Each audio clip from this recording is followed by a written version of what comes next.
दोस्तों, आप देख रहे हैं परिवहन न्यूज और आज आपको बताने का मकसद ये है कि महाराष्ट्र राज्य के अंदर जो गाड़ियां फिटनेस हो रही है, गाड़ियां आरटीओ देख तो रहा है मगर फिटनेस सर्टिफिकेट नहीं निकल रहा है।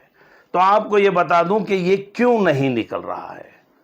तो आप जानेंगे कि जैसे कि 2016 के बाद गाड़ियों के अंदर ECU करके एक डिवाइस आता है। जैसे कि हम अपनी सादी भाषा में एक और दूसरी कहेंगे कि एक जैसे एक स्पीड SLD आती है, वैसा ही ये एक ECU आता है। तो होता था क्या कि हर साल आरटीओ कार्यालय में जब भी गाड़ी पासिंग के लिए जाती थी तो कंपनियां जो लेटर देती थी, जैसे कि आप जानते हैं कि कंपनी से एक लेटर मिलता था कि भाई ये और वो लेटर लेने के बाद आरटीओ में जब भी गाड़ी फिटनेस को आती थी तो वो लेटर को देखकर आरटीओ अपनी फिटनेस निकालता था। मगर अभी प्रॉब्लम क्या हुआ है कि कंपनियों ने जो भी पहले लेटर दिया है वो एक ही नंबर के सब लेटर दिए हैं। जैसे एक डिवाइस का एक कंपनी का रूल होता है, वो नंबर यानी वो हर गाड़ी पर वही नंबर चढ़े हुए थे। इसलिए अभी जो ये सुधारना हुई है, जैसे कि आपको ये बता दूं कि जो वो डिवाइस लगा हुआ रहता है अंदर ECU, वो उसके ऊपर आंकड़े आते हैं, किसी पे 12, किसी पे 14 और किसी पे 16। तो वो होना बहुत जरूरी है क्योंकि अगर उसके नंबर नहीं रहेंगे तो आरटीओ नंबर क्या डालेगा।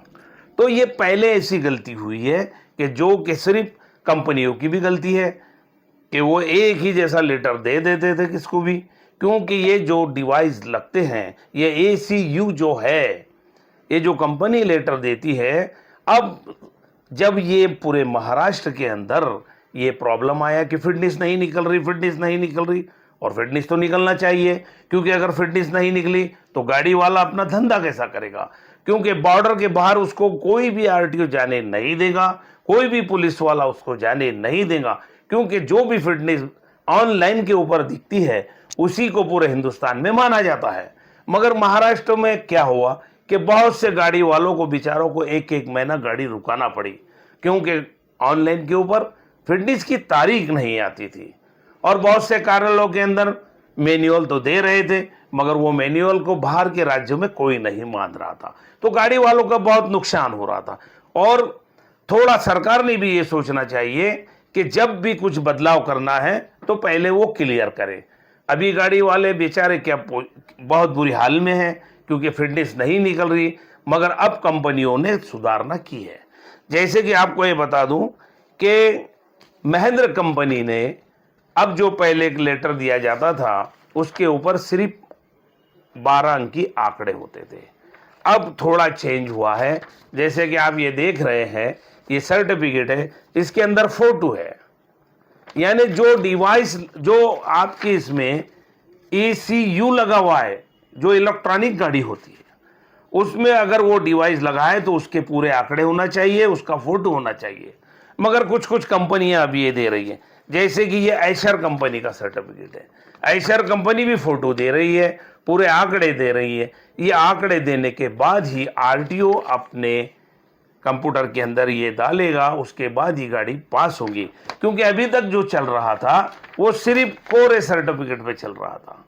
और इसके लिए अब ऐसा नया रूल आया कि आप वो, जैसे कि आपको एक बता दूं कि ये जितने भी ये ECU जो होते हैं ये सब पे एक सीरियल सबकी एक जैसी होती है, मगर उसके अंदर कुछ 4-5 आंकड़े ऐसे होते हैं जो कंपनी ने उसको बनाया है, उसका उसके अंदर फोटो भी होना चाहिए और वो आंकड़े भी होना चाहिए। इसलिए अब ये 5-7 रोज से ये चल रहा है, धीरे धीरे सुधारना हो रही है। इसलिए सभी कंपनी वालों को और गाड़ी वालों को मैं ये कहूँगा कि आपको फिक्र करने की ज़रूरत नहीं। आपकी गाड़ी अगर आरटीओ के NIC के ऊपर वो दिखती है, उसके आंकड़े 12 आंकड़े दिखते हैं, 16 आंकड़े दिखते हैं नंबर, तो आपकी गाड़ी पास होगी। तो जो भी आप कंपनी में जाए, जैसे कि मैं आपको ये भी बता दूं 10, 11, 12, 13, 14 जो ये गाड़ियां हैं, इसको ये ECU लग के नहीं आता है। तो ये गाड़ियों को कंपनी में जाने की ज़रूरत नहीं है, क्योंकि कंपनी इसको दे भी नहीं सकती। इसलिए ये जो तकलीफ हो रही है ये मेन एसीयू के आंकड़ों पे से हो रही है। इसलिए अब कंपनियां ने सुधार की है, क्योंकि आरटीओ ने इनको बाकायदा नोटिस दी है कि आप आपके आंकड़े के साथ पूरे नंबर के साथ सर्टिफिकेट दीजिए, और अगर वो दे रहे हैं तो वाहन के ऊपर वो आंकड़े फिटिंग हो रहे हैं और गाड़ियों की फिटनेस निकल रही है। इसलिए सभी गाड़ी वालों से मैं ये कहूँगा कि जो भी गाड़ी वालों की भी फिटनेस बाकी है वो ये देख ले कि उनकी गाड़ी इलेक्ट्रॉनिक है या सादी है। जैसे आप समझते हैं कि सादी गाड़ी क्या होती है, इलेक्ट्रॉनिक क्या होती है। इसलिए जितनी भी कमर्शियल गाड़ी हैं, जितनी भी परमिटेड गाड़ियां हैं, इनको अब जो आरटीओ में 1 महीने से तकलीफ हो रही है, ये तकलीफ जो मैंने आपको बताया हूँ ये उसकी वजह से हो रही है। आप परिवहन न्यूज़ देखते रहिए और इस चैनल को सब्सक्राइब कीजिए, क्योंकि ये चैनल आपको जो भी मुसीबतें गाड़ी वालों पर आ रही हैं वो आपको दिखाता रहूँगा। मैं रज्जाक खान, परिवहन न्यूज़।